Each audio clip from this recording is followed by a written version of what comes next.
All right, y'all. I broke this rod tip off the St. Croix rod in my door a while back, and I keep meaning to fix it. So we bought just one of these little kits. It comes with a bunch of different ones on here.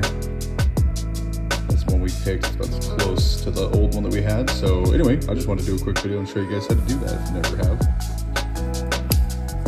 Classic Zippo. Not sponsored, just love a Zippo. I've always used it. So we keep this bad boy up.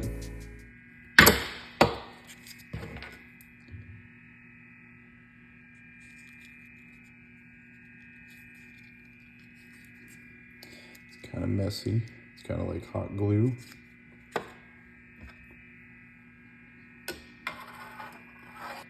Before it can cure,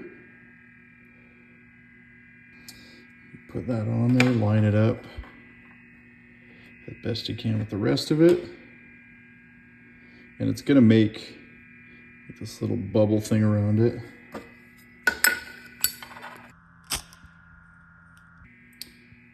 Just melt that off real quick.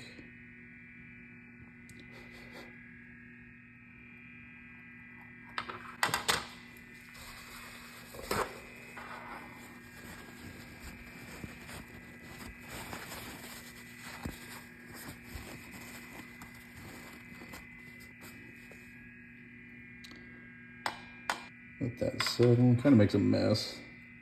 Every time I've done it, I haven't really perfected it, but it's gonna work for now. Then I like to take some pliers, gonna pinch that on a little bit better.